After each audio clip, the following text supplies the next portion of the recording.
Learning page চ্যানেলে তোমাদের সবাইকে জানাই স্বাগত। আজ আমি তোমাদের সপ্তম শ্রেণীর সাহিত্য বাংলা সাহিত্য মেলা থেকে প্রথম পাঠ, একদম প্রথম থেকে আমি তোমাদের পড়ানো স্টার্ট করছি। ছন্দে শুধু কান ডাকো কবিতা, অজিত দত্তের লেখা। এই কবিতাটি তোমাদের আমি লাইন সহ বুঝিয়ে দেব। চলো শুরু করা যাক। কি বলেছে? বলছে, মন্দ কথায় মন দিও না, ছন্দে শুধু কান রাখো। মন্দ কথায় মানে মন্দ মানে কি? খারাপ। কবি বলছেন খারাপ কথায় মন দিও না, ছন্দে শুধু কান রাখো। ছন্দ বলতে কি, আমরা প্রতিনিয়ত আমাদের প্রতিনিয়ত যা কিছুই হয় সবই কিন্তু আমরা একটা ছন্দের মধ্যে। আমরা প্রত্যেক দিন সকালে ঘুম থেকে উঠি, রাত্রিবেলা ঘুমাতে যাই, এটাও কিন্তু একটা ছন্দ।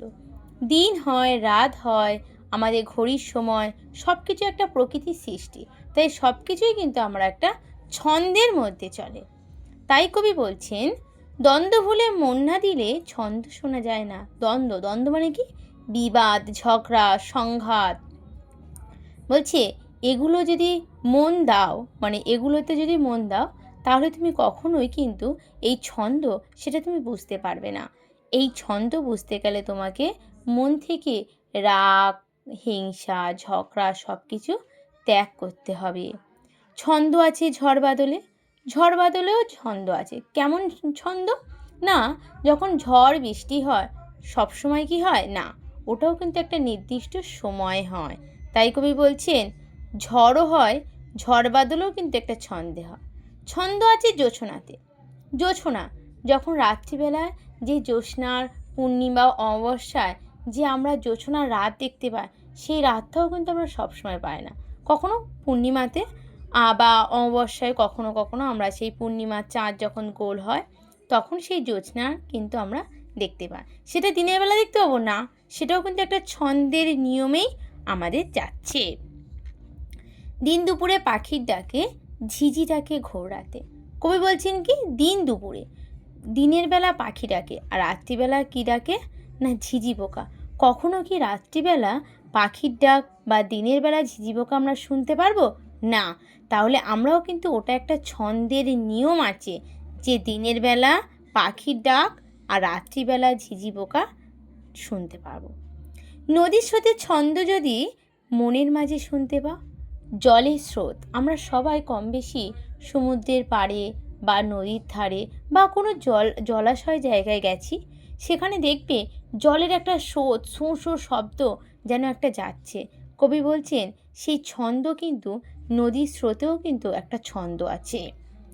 মনের মাঝে শুনতে পাও, দেখবে তখন তেমন ছড়া, কেউ লেখেনি আর কোথাও। বলছে এই ছন্দ সব যদি তুমি বুঝতে পারো, তাহলে দেখবে প্রত্যেকটা জিনিস তোমার কাছে এতটা ভালোভাবে জানতে পারবে বা পরিষ্কার, যে আর কিছু মনে হবে না। সব কিছু মনে হবে যেন আমি সব জানি। ছন্দ বাজে মোটর চাকায়, ছন্দ চলে রেলগাড়ি। মোটর চাকায়, কবি কেন মোটর চাকায় বলেছে? কারণ তোমরা জিনিস একটা ভেবে দেখো, যে কখনো সাইকেলের চাকা বাইকে দিলে বাইক কি চলবে? চলবে না। আবার বাইকের জিনিস সাইকেলে দিলে সেটা কি চলবে? চলবে না। তাহলে সাইকেলের আলাদা আলাদা পাশ আছে, বাইকেরও আলাদা আলাদা জিনিস আছে, একটা চার চাকার গাড়ি তারও কিন্তু আলাদা আছে। তাহলে প্রত্যেকটা একটা নিয়ম শৃঙ্খলার মধ্যেই কিন্তু আবদ্ধ, যে যার যে জিনিসটা, সে জিনিসটা দিলেই সেটা চলবে। ট্রেন, রেলগাড়ি, রেলগাড়ি কি আমাদের নর্মাল রাস্তায় চলতে পারবে না? তার জন্য কিন্তু আলাদা একটা রাস্তা আছে। তাই কবি বলছেন ছন্দ বাজে মোটর চাকায়, ছন্দ চলে রেলগাড়ি। জলের ছন্দে তাল মিলিয়ে নৌকা জাহাজ দেয় পারি। যখন নৌকা যায়, সেটাও কিন্তু জলে স্রোত যেদিকে হবে সেদিকেই কিন্তু নৌকা যাবে। যদি স্রোত একদিকে, নৌকা যায় আরেক দিকে, তাহলে কিন্তু কখনোই নৌকা টাল রাখতে পারবে না বা যেতে পারবে না। সে একই জায়গায় যেদিকে স্রোত থাকে সেদিকেই কিন্তু সবসময় নৌকাটা যায়। ছন্দে চলে ঘড়ির কাঁটা, ছন্দে বাঁধা দিন রাত। আমি কিছুক্ষণ আগেই তোমাদের এই কথাটা বলেছি। বলছি ছন্দে ঘড়ির কাঁটা কখনো কিন্তু তুমি যদি বলো যে এই সময়টা 1 ঘন্টা আগে বা পরে, সে কিন্তু শুনবে না। তার সময় বুঝেই সে কিন্তু চলবে। দিন রাত সেটাও কিন্তু একই সময় নির্ধারিত করা। কান পেতে যা শুনতে পাবে, কিছুটি নয় ছন্দহীন।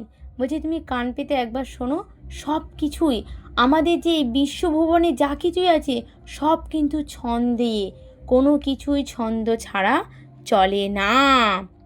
সকল ছন্দ শুনবে যারা কান পেতে আর মন পেতে, আর সব কিছুই যারা শুনতে পারবে কান পেতে বা মন পেতে, চিনবে তারা ভুবনটাকে ছন্দ সুরে সংকেতে। সংকেত মানে ইঙ্গিত।